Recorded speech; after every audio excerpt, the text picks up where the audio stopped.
warahmatullahi wabarakatuh. Salam sejahtera untuk kita semua. Kami mahasiswa Sekolah Tinggi Ilmu Administrasi Amuntai, semester 1, lokal 1G reguler. Video ini dibuat untuk memenuhi tugas mata kuliah asas manajemen dengan dosen pengampu Bapak Fakri, Esos, MAP. Kami dari kelompok 4 yang terdiri dari 10 anggota bekerja sama untuk menyelesaikan tugas ini. So, langsung saja perkenalkan saya, Saripah Jara, sebagai moderator dengan NPM 2023373. You're mine, and we belong together. Yes, we belong together for eternity.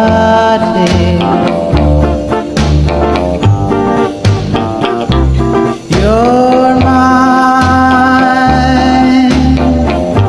yours belong to me.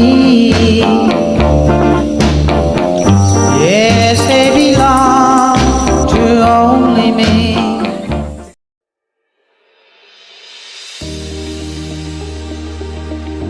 Hai, perkenalkan nama saya Muhammad Ifki, NPM 202356. Perkenalkan nama saya Rula, NPM 2023370. Hai, perkenalkan nama saya Erwan Terbani, NPM 2023344. Perkenalkan nama saya Hafiz Amin, NPM 2023339.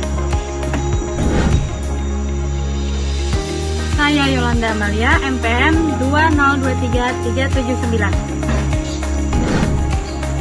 Perkenalkan nama saya Yuliana, NPM 2023380. Perkenalkan nama saya Nurul Ajijah dengan NPM 2023362.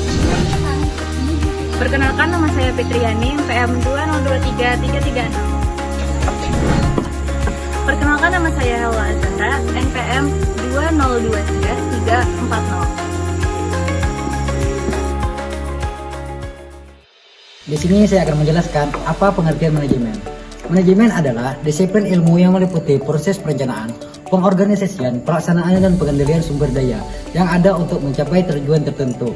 Manajemen berasal dari bahasa Inggris to manage, yang artinya mengurus, mengatur, dan mengelola. Dalam manajemen terdapat 6 unsur yang biasa disebut dengan 6M, yaitu man, sumber daya manusia, money, uang, material, bahan, metode, mekanik, mesin, dan market, pasar.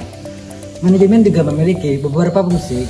Manajemen diantaranya planning, perencanaan, organizing, pengorganisasian, actuating, pelaksanaan, dan controlling, pengawasan. Selain itu, manajemen memiliki beberapa prinsip manajemen, yaitu pembagian kerja yang berimbang, pemberian wewenang atau otoritas, disiplin, serta kesatuan perintah dan arah.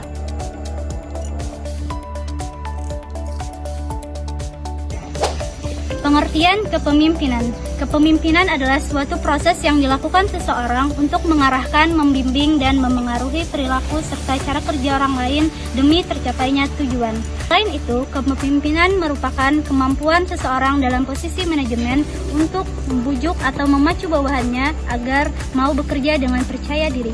Demi mencapai semua itu, seorang individu dalam posisi manajemen kepemimpinan setidaknya harus memiliki sejumlah karakter serta skill leadership berikut, yaitu komunikasi, motivasi, mendengarkan aktif, bercerita bisnis, gamblang, persuasi, mendelegasikan, manajemen waktu, evaluasi, akuntabilitas, etika bisnis, kerahasiaan, teliti, kredibilitas, kecerdasan emosional, pikiran kritis, penyelesaian masalah, dan mentoring atau pembinaan kreativitas.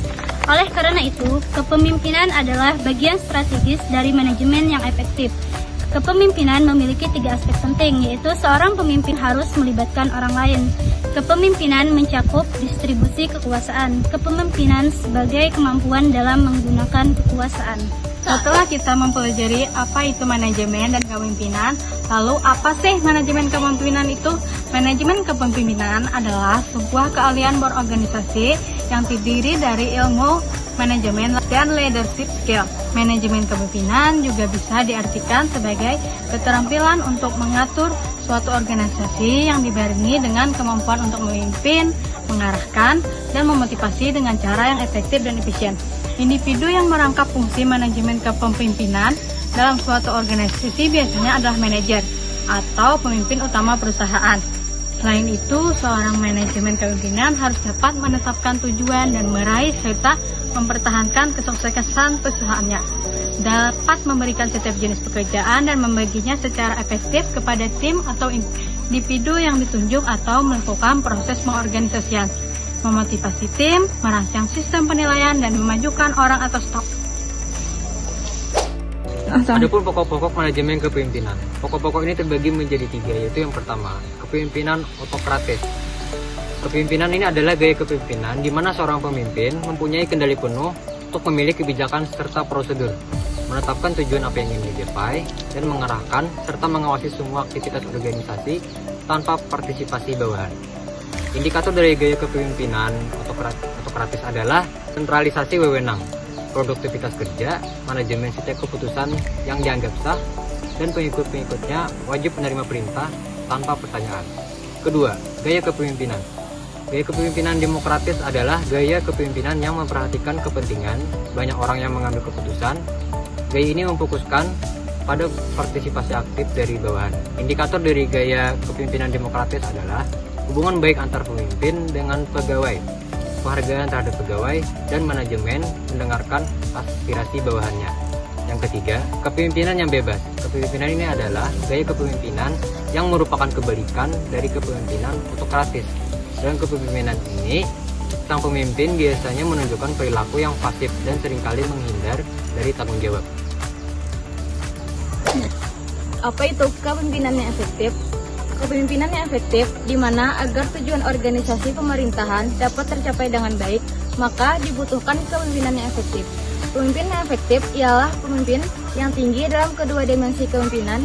Dua dimensi kepemimpinan tersebut yaitu, yang pertama, kepemimpinan yang berorientasi kepada tugas adalah kepemimpinan yang hanya menekankan penyelesaian tugas-tugas kepada para pegawainya dengan tidak mempedulikan perkembangan bakat, kompetensi, motivasi, minat, komunikasi, tidak mempunyai empati, belas kasihan, dan tidak peduli kesejahteraan pegawainya. Para pegawai akan bekerja secara rutin, rajin, taat, dan tunduk dalam perintahnya. 2.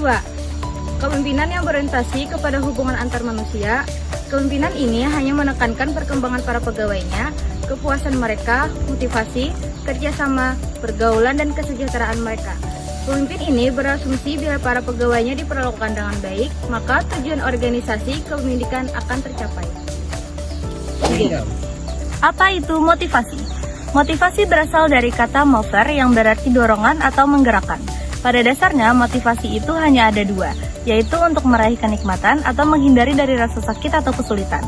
Dengan kata lain, motivasi adalah suatu alasan atau dorongan yang bisa berupa kata-kata, motivation training, keyakinan dari dalam diri sendiri, pengaturan mindset, atau keadaan yang mendesak untuk dapat melakukan atau menghasilkan sesuatu, dan untuk memperoleh semangat untuk tetap terus bekerja atau beraktivitas guna mencapai tujuan tertentu yang diinginkan dari motivasi tersebut.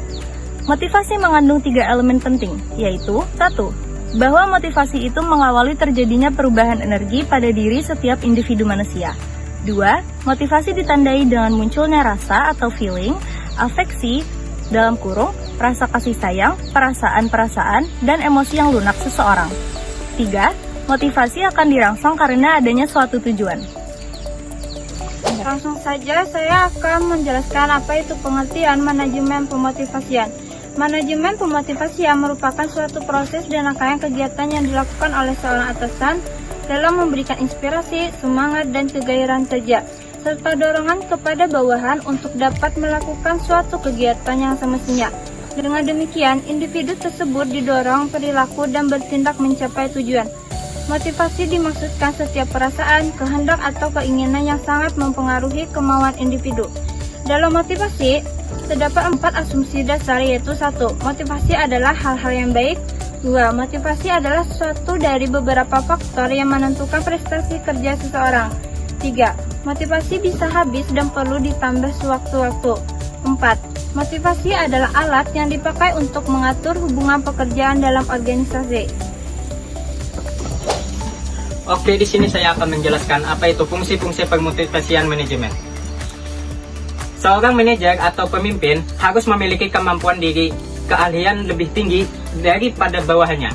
Seorang individu dapat termotivasi dan bergerak melakukan sesuatu apabila kebutuhan-kebutuhannya dapat terpenuhi. Kebutuhan-kebutuhannya ada 5, yaitu yang pertama, kebutuhan fisiologis, ialah kebutuhan yang bersifat fisik, seperti kebutuhan manusia terhadap sandang, pangan, dan papan atau perumahan. Yang kedua, kebutuhan keamanan dan keselamatan. Kebutuhan ini berkenaan dengan keamanan seseorang dalam kehidupannya, baik di tempat tinggal maupun di tempat kerjanya. Yang ketiga, kebutuhan sosial atau berkelompok. Kebutuhan ini misalnya keinginan untuk bergaul, bersekutu, membina persahabatan, menyelesaikan pekerjaan bersama, dan sebagainya. Yang keempat, kebutuhan akan prestis atau harga diri. Kebutuhan ini merupakan pendorong agar orang-orang dapat bertindak sesuai perasaannya. Yang kelima, kebutuhan aktualisasi diri atau kebutuhan pemuasan diri ialah kebutuhan untuk mengembangkan secara maksimal kemampuannya, keterampilannya, kemahirannya, kreativitasnya, mengembangkan potensi dirinya, dan sebagainya. Terima kasih. Bentuk-bentuk motivasi dalam manajemen. Dalam manajemen motivasi terbagi 2, yaitu 1. Motivasi intrinsik atau internal, merupakan jenis motivasi yang mana ada pada berlaku untuk melakukan ataupun mencapai sesuatu demi dari mereka sendiri. Hal tersebut bisa terjadi karena adanya sebuah dorongan yang berasal dari diri sendiri untuk mengatur batas kemampuan mereka atau bahkan untuk mencapai target tersebut yang mereka tetapkan untuk terdirinya sendiri. Adapun bentuk motivasi ini adalah tentangan, keadilan, kerjasama, pengakuan, rasa penasaran, dan imajinasi. 2. Motivasi intrinsik atau internal. Motivasi ini mengacu pada jenis motivasi yang mendorong seseorang untuk melakukan berbagai hal dengan tujuan untuk mengelola hadiah ataupun untuk menghadiri konsekuensi negatif yang dimana motivasi ini terjadi karena adanya perasaan dari luar. Adapun bentuk motivasi ini adalah teguran, amarah, materi, pujian, penetapan, pola kerja yang efektif, ganjaran atau reward atau hadiah, reward, hukum positif, serta persaingan dengan tema lingkungan, competition. Jadi kesimpulan dari materi kami adalah kepemimpinan dan motivasi merupakan dua hal yang berbeda. Meski memiliki tautan dalam konteks kerja dan interaksi antar manusia organisasional. Dan tanpa kepemimpinan, organisasi merupakan kelompok manusia yang kacau, tidak teratur, dan tidak dapat melahirkan perilaku bertujuan. Kepemimpinan adalah faktor manusiawi yang mengikat suatu kelompok bersama dan memberinya motivasi menuju tujuan-tujuan tertentu, baik dalam jangka pendek maupun jangka panjang. Ini berarti antara kepemimpinan dengan motivasi memiliki ikatan yang kuat. Adapun keterkaitan antara kepemimpinan dengan motivasi dapat dianalisis sebagai berikut, yaitu yang pertama, tanpa kepemimpinan, organisasi tidak lain adalah sekelompok manusia yang kacau. Kedua, kepemimpinan berkaitan dengan kepengikutan atau followership. Ketiga, kepemimpinan mengandung arti kemampuan motivasi.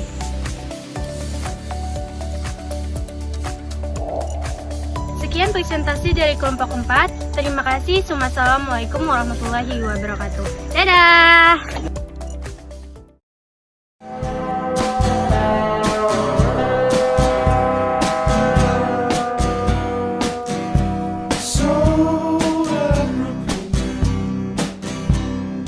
Hai, perkenalkan nama saya. Nyaring